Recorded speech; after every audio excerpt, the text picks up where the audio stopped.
Nom d'un clito. Nom d'un clito. Nom d'un clito. Nom d'un clito. Nom d'un clito. Nom d'un clito, le podcast qui se fout des tabous. Une exploration sans filtre ni excuse de la santé sexuelle au féminin et au masculin. Des témoignages intimes, des récits de vie, des interviews d'experts et d'expertes, des conseils et une communauté où ta voix compte. Je suis Céline Guillan, facilitatrice de l'univers Nom d'un clito. Bienvenue dans ce nouvel épisode de Nom d'un clito. Aujourd'hui, j'ai le plaisir de recevoir Aline, qui depuis une quinzaine d'années mène un train de vie qui fait de plus en plus parler de lui, le nomadisme. Bonjour Aline et bienvenue au micro du clito. Bonjour Céline, merci de m'avoir invitée. Avec joie. Alors Aline, comme je le disais, tu vis en majeure partie en van, en voilier, donc tu as fait ta vie, tu as choisi de vivre de façon nomade, ce qui t'amène à découvrir non seulement plein de nouveaux paysages, mais en plus à faire de nombreuses nouvelles rencontres, amoureuses ou pas. Et dans cet épisode, Aline, tu viens nous parler de ton rapport au plaisir, de ton expérience de l'amour, plus particulièrement lorsque on vit une vie de nomade, et de l'expérience que tu fais ou tu as faite du polyamour. Alors, est-ce que tu es prête pour les questions, Aline? Oui, je suis tout à fait prête. Si je peux juste dire quelque chose par rapport au polyamour, si ça t'embête pas. Bien sûr. J'aime bien parler de, enfin c'est ok pour moi qu'on utilise ce terme-là, mais j'aime bien parler plutôt de relations plurielles parce que du coup ça laisse un champ plus ouvert dans les possibilités de formes de relations. Et le polyamour est une forme de relation qui est cadrée par certaines façons de faire. Et du coup, moi, je me sens plus proche d'une autre terminologie qui est les relations plurielles. Mais c'est OK pour moi qu'on dise polyamour. J'avais juste envie de préciser parce que peut-être il y a des polyamoureux ou polyamoureuses qui se retrouveront pas dans ce que je dis et c'est OK. Mhm. Mais merci pour cette précision, Aline. C'est important que tu puisses l'exprimer. Nom d'un clito, témoignage. Alors, je commence directement avec la première question et on va commencer par le commencement, Aline. Euh, Quand on s'est rencontrés la première fois, tu as partagé le fait que tu as été assez rapidement connecté au plaisir et à l'autorisation à te faire plaisir, et que c'est entré assez rapidement dans ta vie. Est-ce que tu pourrais nous en dire un peu plus, Aline? Et comment est-ce que ce rapport au plaisir t'a permis d'avoir une approche ouverte, voire, on peut le dire, peut-être décomplexée de ta vie intime et sexuelle? Alors, je sais pas si c'est complètement décomplexé. C'est une bonne question qu'on se posera peut-être plus tard. Par rapport au plaisir, ben merci d'ouvrir avec cette question qui, pour moi, est centrale. Euh, Bien sûr, elle a besoin d'être faite de plaisir et de joie. Alors, ouais, pour moi, les deux sont fortement liés. Et la joie et le plaisir, je les ai découverts enfant, d'abord dans le contact avec la nature et avec mon corps. La possibilité qu'on m'a donnée enfant d'aller explorer avec mon corps, les pieds nus, les mains dans la terre, courir dans un champ dont l'herbe est mouillée, sauter dans les flaques d'eau, modeler la terre avec mes mains, dessiner, peindre, en mettre partout et que ce soit OK et joyeux. Et ça, c'est un immense cadeau qu'on m'a fait dans mon éducation, de m'autoriser à ça.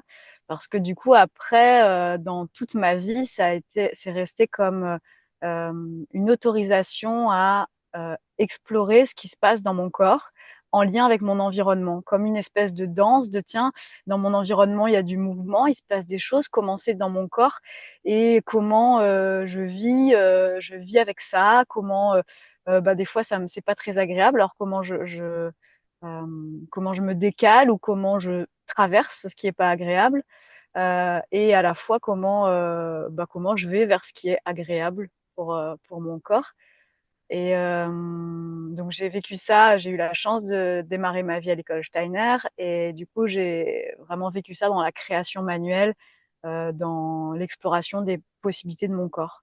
Et Mhm. puis aussi dans la façon dont ma mère avait une relation à elle-même, à son corps, aussi à la relation de couple avec mon père. Je suis assez convaincue et comme je travaille avec les enfants, j'ai pas mal étudié la pédagogie et je suis assez convaincue les enfants ne font pas ce qu'on leur dit qui est bien pour eux, mais ils font ce qu'ils voient, ce qu'ils ressentent. Et si les parents, ils ont eux-mêmes un vécu en relation avec le plaisir et la joie, et ben c'est beaucoup plus facile pour les enfants de connecter à ça. Et voilà, donc j'ai vraiment senti chez ma mère une autorisation, voilà, à aller dans le corps. Enfin, il y avait un rapport au massage, au toucher, qui était hyper tranquille et agréable et joyeux, quoi.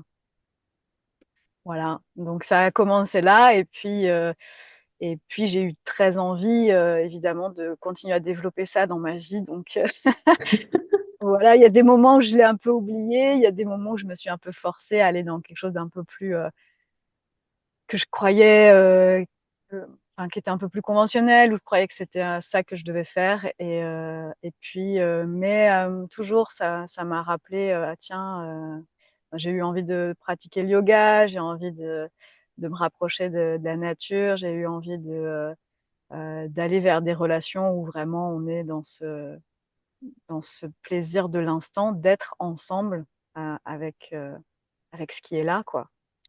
Est-ce que tu peux dire que c'est venu faciliter le rapport à ton propre corps dans, bah déjà par rapport à toi-même et dans la vie intime, dans les relations sexuelles que tu as? Oui, clairement. Pour moi, enfin, du coup, je parle de ma relation à l'environnement, à la nature et tout, mais enfin, la relation à l'homme, à l'humain, à l'autre, quel qu'il soit, homme, femme, clairement, cette relation paisible et joyeuse à l'environnement me permet aussi d'avoir une relation paisible et joyeuse à l'autre et à son corps. Et puis, j'ai oublié une petite chose, je pense, qui est quand même vachement importante, c'est ma relation à la danse. C'est que Mhm. depuis toujours, je danse. J'ai fait plein de choses, plein d'expériences de danse différentes. Et du coup, il y a vraiment dans la danse ce lien à son propre corps. Et dans certaines formes de danse, la possibilité d'aller dans la rencontre avec l'autre vraiment dans le respect, dans l'écoute de ce que l'autre a envie et de ce que moi-même j'ai envie et de comment on fait cohabiter ça. Donc, ouais, plus c'était un travail, ça, un peu plus tard dans ma vie, pas enfant, mais la danse vraiment a été facilitatrice aussi pour moi. Ouais. Et est-ce que est-ce que tu as toujours été ou est-ce que tu t'es toujours senti complètement libre d'explorer ta sexualité pleinement, librement? Ou est-ce que certains conditionnements, Aline, certaines croyances limitantes t'ont freiné dans tes explorations? Non, je me suis pas toujours sentie complètement libre.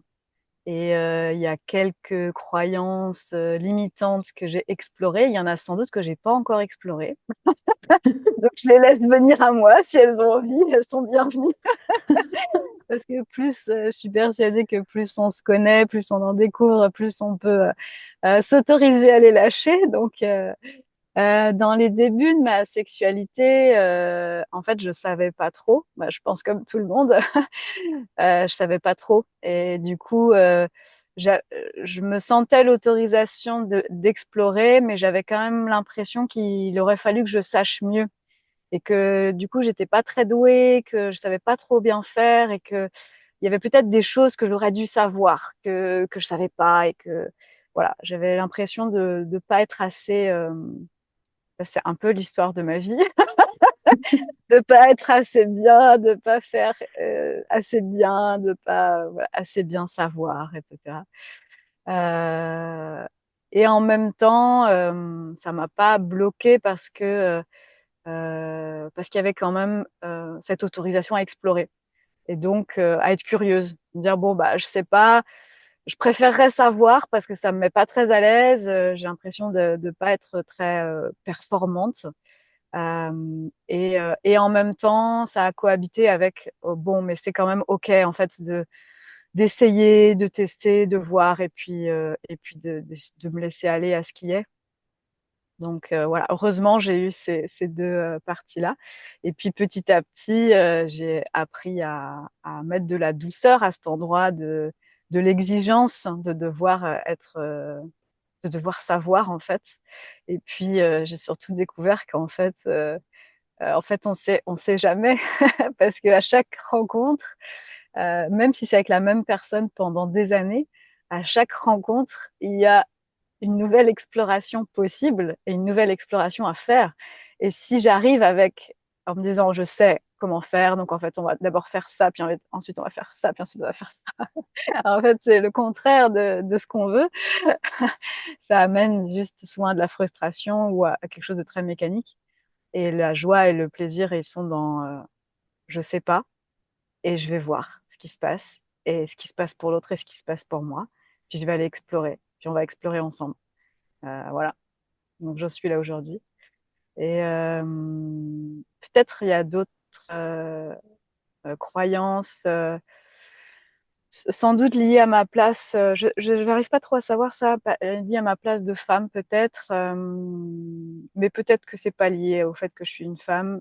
Mais cette idée qu'il faut que je prenne soin de l'autre et que l'autre est plus important que moi avec une vigilance très très importante à comment ça se passe pour l'autre, comment il se sent et si quelque chose ne va pas pour lui, j'en suis responsable et c'est à moi d'agir pour que ça aille mieux pour lui. Donc c'est à la fois génial de se sentir responsable parce que ça permet de prendre ses responsabilités, et ça permet de faire avancer les choses et évoluer. Et en même temps, quand c'est tout, quand je suis responsable de tout, ça devient difficile à porter, ça devient fatigant et puis ça met une tension à un endroit où j'aurais envie qu'il y ait plus euh, de relâchement, de douceur, d'autorisation bah, à laisser l'autre aussi prendre ses responsabilités. Et Mhm. voilà, donc je suis sur ce chemin. J'en ai déjà pris conscience, donc ça a vachement avancé. J'en suis très heureuse. Et puis sans doute que ça avance encore, et j'en suis très heureuse aussi. Je vais aller maintenant un petit peu plus sur la partie, le fait que tu vives une vie de nomade et puis que tu fasses des rencontres, amoureuses ou pas. Et comme je le disais en préambule, Aline, euh, le fait que tu vives cette vie de nomade, ça peut, je sais pas, hein, puisque je le mets vraiment entre guillemets, ou en tout cas, j'y vais à tâtons, puisque j'ai aucune idée de ce que c'est. Mais ça peut peut-être amplifier la nature passagère des rencontres que tu fais. Comment est-ce que tu vis le fait de faire des rencontres multiples et qui peuvent peut-être inviter plus à, là aussi je le mets entre guillemets, butiner, plus qu'à te fixer ou peut-être justement que la vie de nomade, c'est pas adéquat ou ça, c'est pas synonyme de vie de couple durable, en tout cas dans les rencontres. Donc éclaire-moi s'il te plaît, Aline, parce que je suis très curieuse. Merci beaucoup pour cette question. C'est vraiment super que tu la poses parce que je suis sûre qu'il y a énormément de personnes qui se la posent aussi. Et je vais pas pouvoir parler pour la vie nomade en général parce que chaque nomade, j'imagine, est différent. Enfin, je le sais d'ailleurs parce que j'en rencontre plein et chacune, on le vit de façon complètement différente. Mhm. Moi, j'ai vraiment eu, je crois, toute ma vie, l'aspiration d'être en couple fixe et de créer une relation, en tout cas durable. Vraiment, je crois depuis toujours, c'est quelque chose qui m'anime. Ça a du sens pour moi, ça me rend joyeuse. Je trouve ça génial de pouvoir découvrir quelqu'un vraiment dans son intimité, et puis d'avoir du coup aussi la possibilité de moi de le laisser venir dans mon intimité d'une façon authentique. C'est vraiment ce que j'aime et ce que je recherche, c'est cette authenticité, cette possibilité d'être complètement soi. Et je crois que pour laisser venir quelqu'un très proche de son cœur, on a besoin de temps. et, euh, et donc, ouais, je crois aux relations qui durent. Alors, Mhm. dans ma vie nomade, j'ai fait l'expérience d'autres formes de relations. J'ai, à un moment donné, été en relation, donc j'avais une relation de couple principale, on va dire. Et puis, on s'est autorisé à avoir d'autres formes de relations qui pouvaient contenir des relations sexuelles si on le souhaitait. Et donc, j'ai fait cette expérience, alors qu'on peut appeler polyamour ou relations multiples. Et, hum, et en fait, bah, c'est pas ce que j'ai envie. Je suis hyper heureuse de l'avoir vécu parce que c'était important pour moi aussi d'en faire l'expérience. Et puis, j'aime aussi cette énergie de nouvelles rencontres. C'est ce qui est chouette dans le nomadisme. Très régulièrement, je rencontre des nouveaux lieux, des nouvelles personnes, des nouvelles cultures, des nouvelles façons de regarder le monde. Et j'adore vraiment. Et à la fois, je trouve vraiment de l'intérêt et du sens dans le fait d'avoir des relations durables. Donc, en fait, je vis les deux. Je vis des rencontres qui vont pas durer, des rencontres de quelques heures, de quelques jours. J'arrive dans un endroit, je pose mon van, il y a déjà des gens, et ben voilà, je les rencontre, on passe un moment. Vraiment, pour moi, la qualité de présence permet de, même si ce moment est court, même si on sait qu'on se reverra peut-être pas, ou dans très longtemps, d'être vraiment dans l'instant présente à ce qui est en train de se vivre et d'être pleinement et autant que possible moi-même pour vraiment être avec l'autre. C'est pour moi des moments hyper précieux.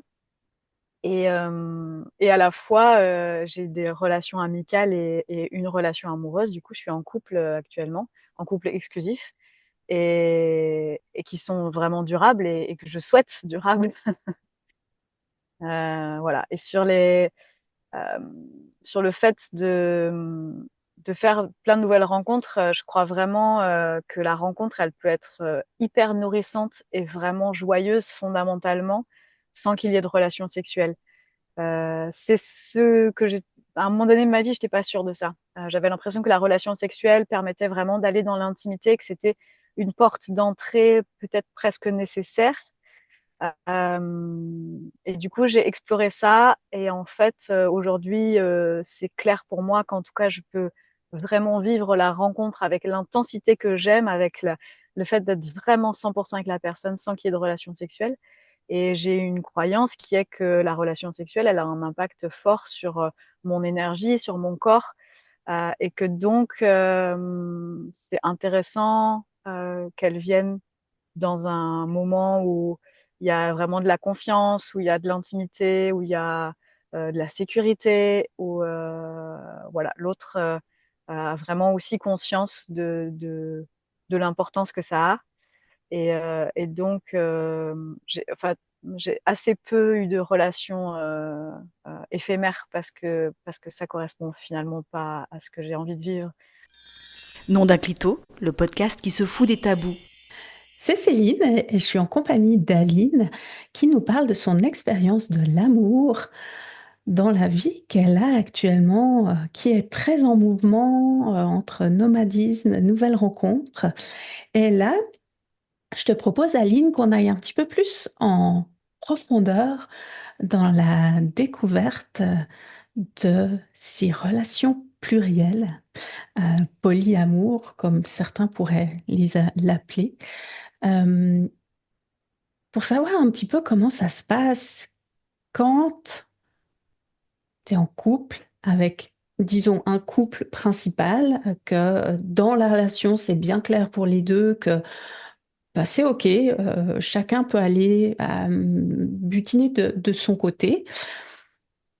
Mais au niveau des émotions, comment ça se passe? Parce que pour moi, de la manière dont je le vois, qui est qu'un partenaire, je me dis, bon, bah, jalousie, peut-être chantage ou je sais pas, que le côté toxique de la relation. Quelle est ton expérience, toi, Aline, de ces relations plurielles? Je vais parler de mon expérience qui est pas universelle, qui est juste la mienne. Je préfère le redire parce que je connais des couples polyamoureux et polyamoureuses qui vivent autrement. Donc voilà.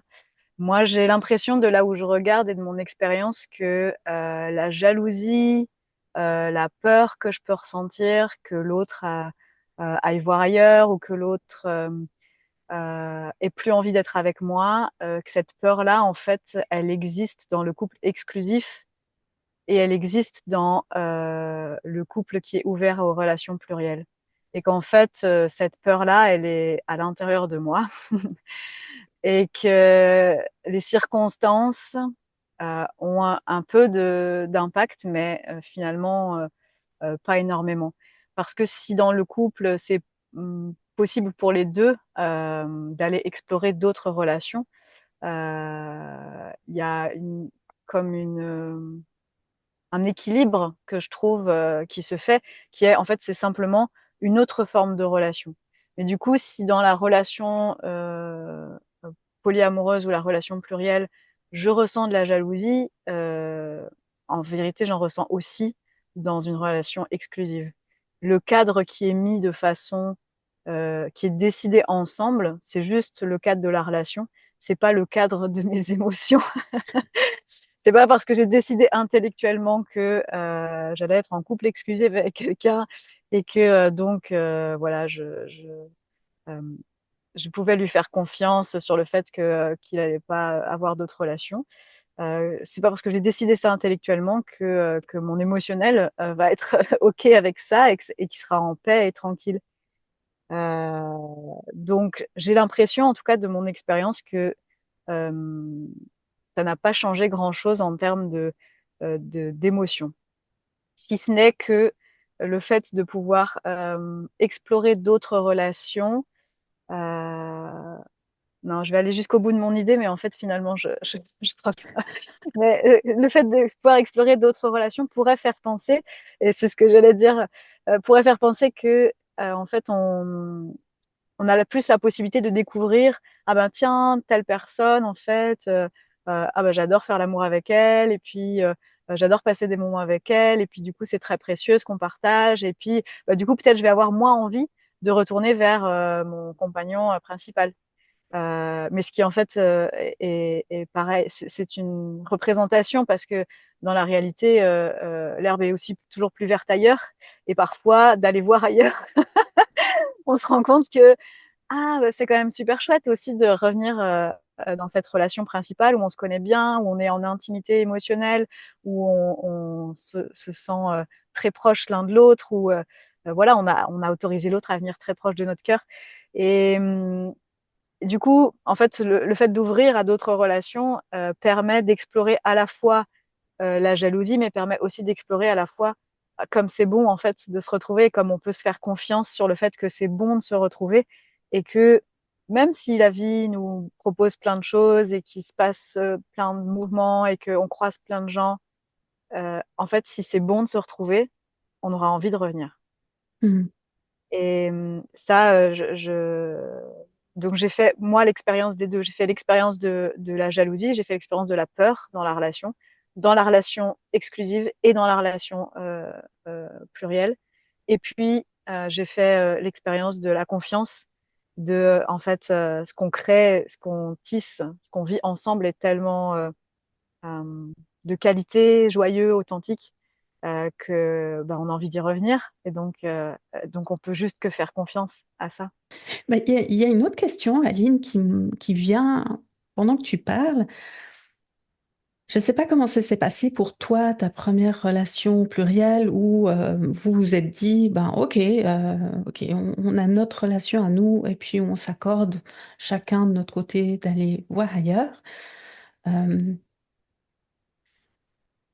Est-ce que toi, tu l'as fait délibérément, librement, parce que c'était ton choix, que tu avais envie d'aller découvrir d'autres choses?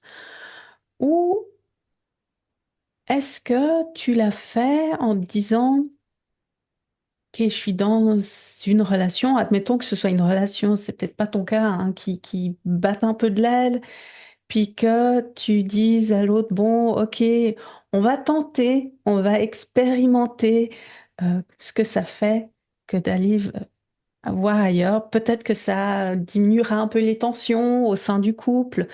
Je pense que tu vois un petit peu de quoi je parle, même si c'est peut-être pas forcément ce qui s'est passé pour toi, mais c'est quoi ton point de vue par rapport à ça, Aline? Oui,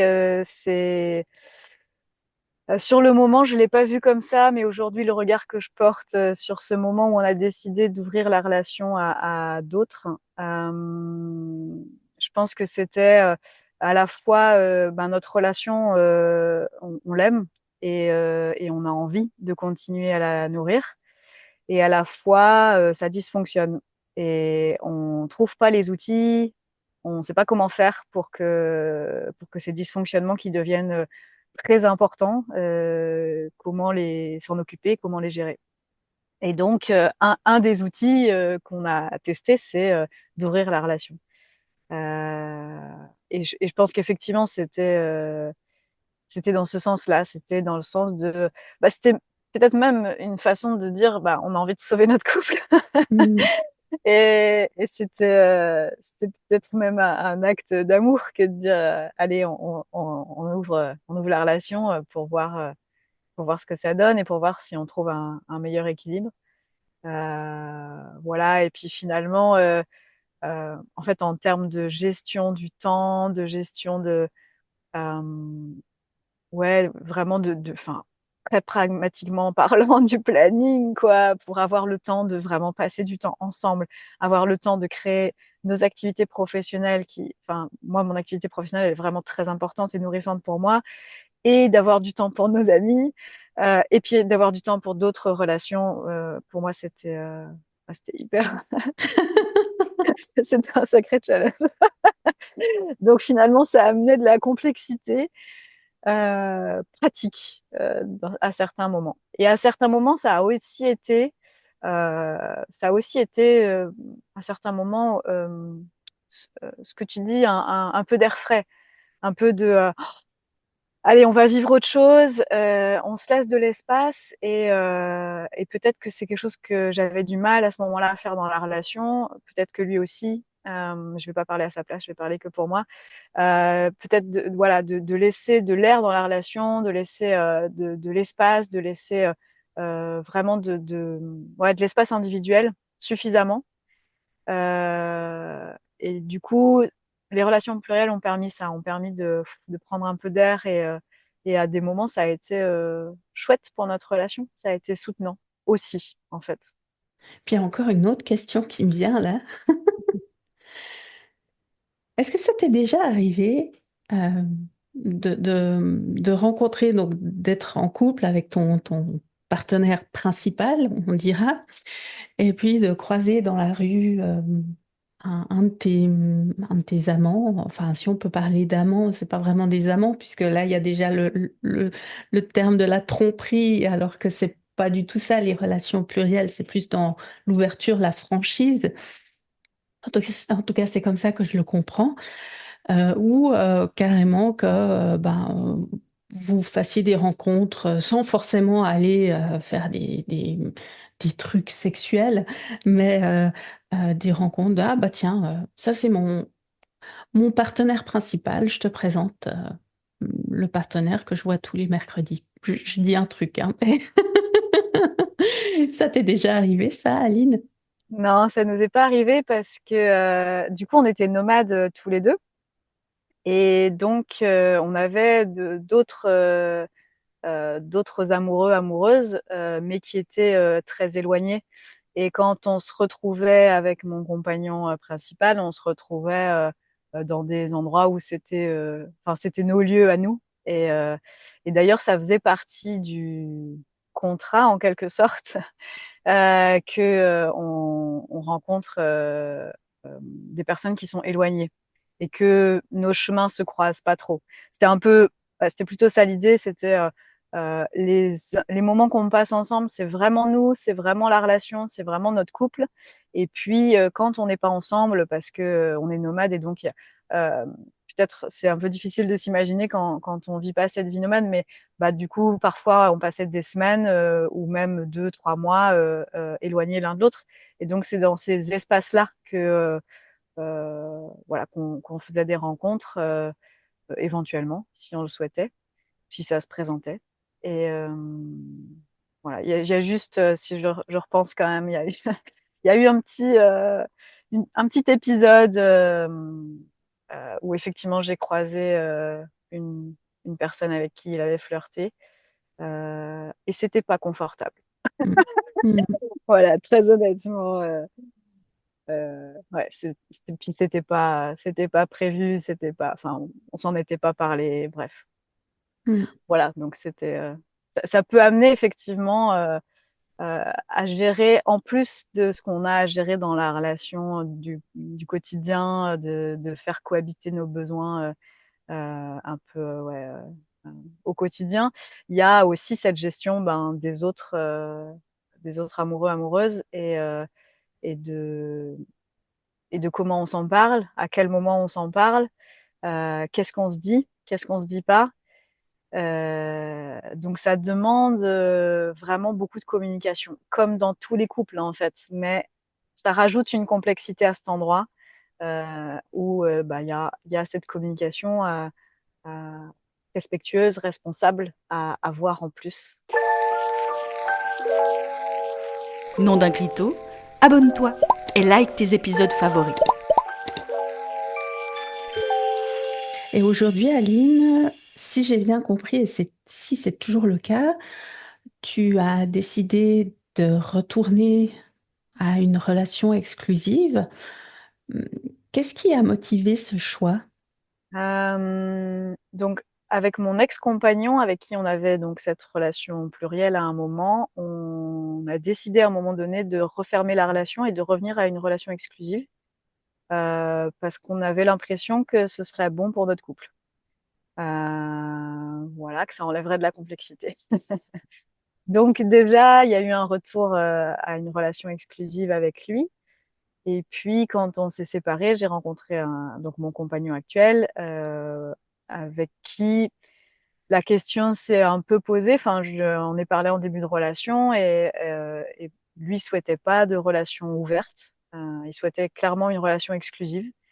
Et, euh, et moi, j'ai pas spécialement envie d'une relation plurielle. Du coup, ça a été très confortable pour moi de voilà de pas avoir à discuter plus de ce sujet-là et de suivre ce qui était son choix et ce qui est mon choix en fait également puisque clairement, enfin pour en avoir fait l'expérience et être revenu à de la relation exclusive, c'est bien que voilà, c'est ce qui fait plus sens pour moi.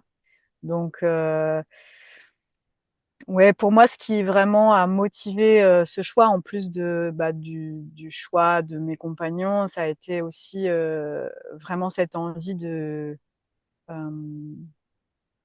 d'explorer la relation dans sa plus profonde intimité, dans qu'est-ce qui se passe pour moi quand je laisse l'autre venir dans mes espaces secrets, comment quand ça fait mal, j'apprends à prendre la responsabilité de cette douleur et à lui partager, mais avec paix autant que possible Mhm. et avec amour dans l'objectif qu'on crée ensemble. Comment je développe en fait mes capacités relationnelles, ma flexibilité émotionnelle aussi, Et j'ai l'impression que c'est beaucoup plus facile pour moi de le faire avec une seule relation amoureuse, parce que c'est déjà un sacré travail. Et aussi, pour pouvoir avoir du temps à consacrer à mes amis. C'est pas facile en étant nomade de maintenir des relations amicales. Ça demande du soin, ça demande de l'attention et voilà. Et puis aussi pour pouvoir me consacrer pleinement à mon métier qui me passionne. Donc voilà, pour pouvoir faire tout ce que j'aime, je crois que la relation exclusive, c'est vraiment ce que j'ai envie. Et, Hmm. euh, et c'est super chouette de pouvoir explorer ça avec mon compagnon actuel qui a aussi cette envie. Ce que j'imagine, Aline, en t'entendant parler, c'est que il y a, il doit y avoir, enfin, en tout cas, c'est comme ça que je le perçois et que je le projette pour moi, hein, pas mal de pression finalement, parce que ne serait-ce que dans, tu disais, l'agenda, c'est bien occupé, il est bien rempli cet agenda.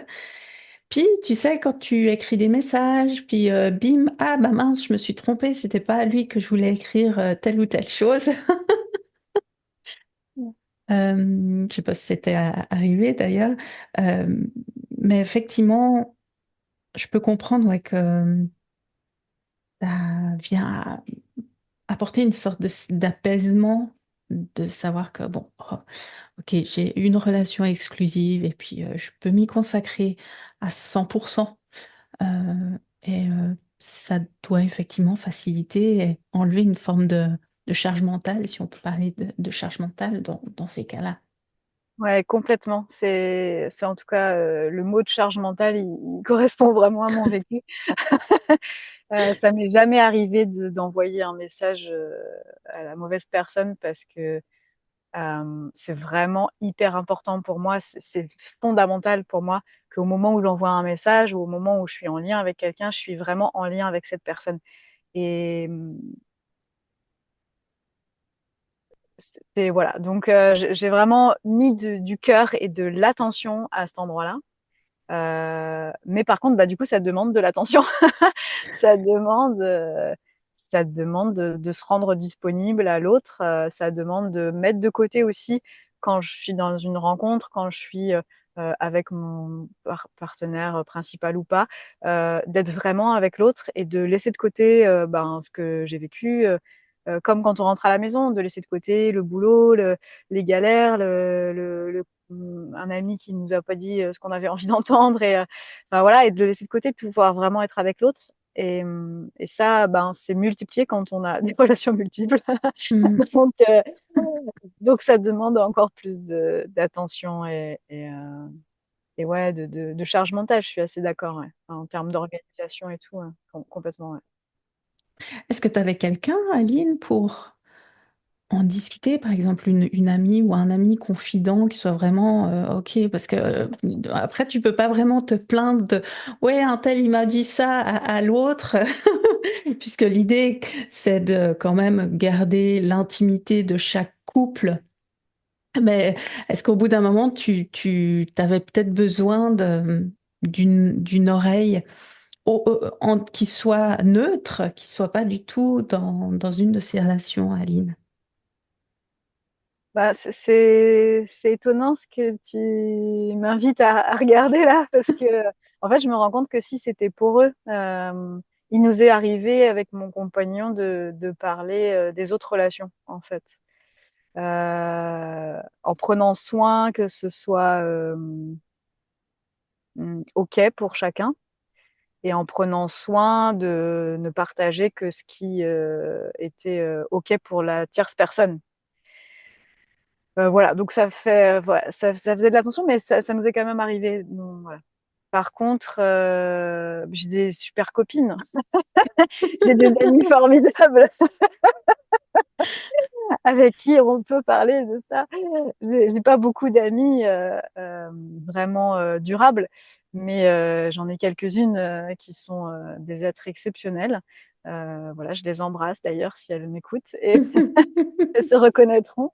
Avec qui c'est possible d'échanger bah, sur ce qu'on vit, sur sur ce qui est agréable et désagréable dans notre vie, sur du coup le regard que l'autre porte là-dessus, qui parfois nous permet de prendre un peu d'air, de dire ah ouais, en fait le regard que tu portes, il me fait du bien et puis ça me permet de me décaler un peu.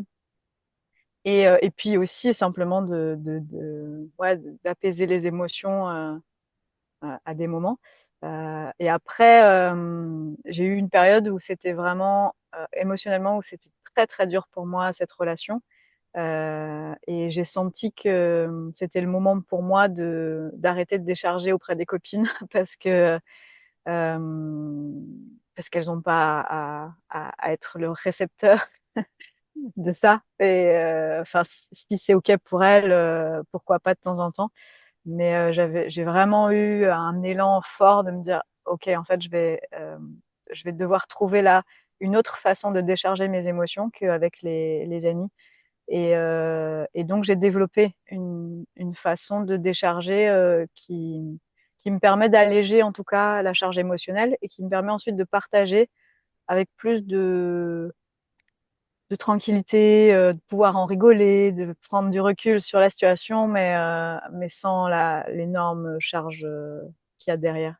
Et ça, je remercie la vie de m'avoir amené à vivre ça et à développer ça parce que aujourd'hui où c'est plus léger dans ma vie, ça me sert encore énormément et ça me sert aussi pour toutes les personnes que j'accompagne et les équipes que j'encadre et les enfants que j'anime. Euh, la décharge émotionnelle, elle peut vraiment se faire par le corps, de façon individuelle et avec la nature, sans forcément avoir besoin de quelqu'un d'autre. Et on a aussi besoin des autres, mais on n'est pas obligé de leur déverser nos émotions. Et il y a d'autres solutions et je trouve ça vraiment, voilà. Merci la vie de m'avoir donné cette opportunité de développer ça. Hmm.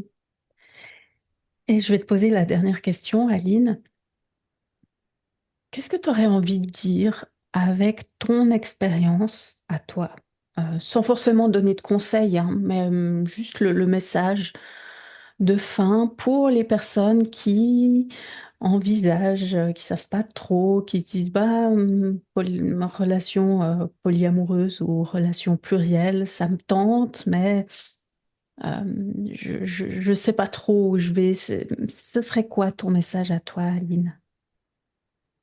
Ben, j'aurais envie de demander d'où vient l'élan.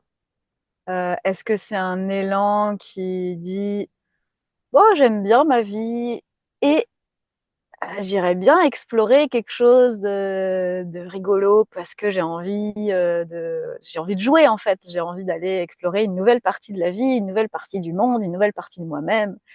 Voilà. Si ça part de là, j'ai plutôt envie de dire, vas-y, fonce, va explorer parce que ce sera rigolo.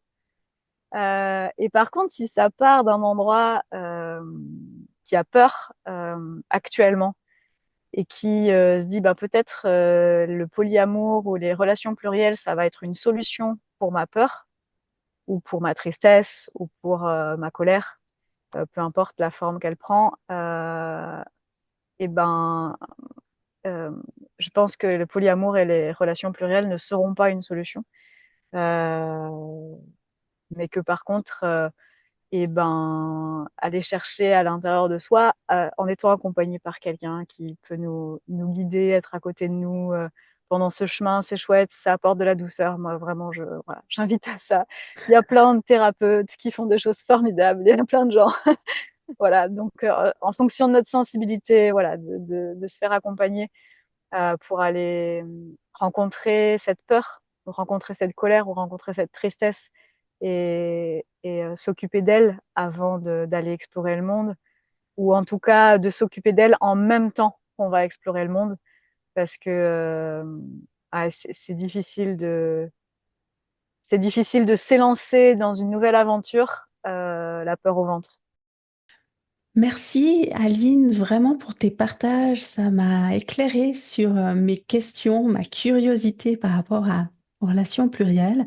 Puis j'ai beaucoup apprécié aussi de connecter à ta notion du plaisir et à comment tu t'y es autorisé vraiment et comment on t'a amené à t'y autoriser depuis un plus jeune âge. Merci à toi, c'était vraiment joyeux d'être avec toi. Et j'espère que ces questions que tu as posées, qui étaient bien pertinentes, serviront pour d'autres. Moi aussi. Et si le partage d'Aline a résonné pour toi, auditeur, auditrice, et que toi aussi tu veux t'exprimer, contacte-moi grâce au lien qui se trouve dans le descriptif de cet épisode. À bientôt et rappelle-toi, chaque voix compte. Nom d'un clito, un espace ouvert à toutes et tous. Pour tout savoir sur l'univers Nom d'un clito et ne rater aucun épisode, like et inscris-toi à la Clito News. À bientôt!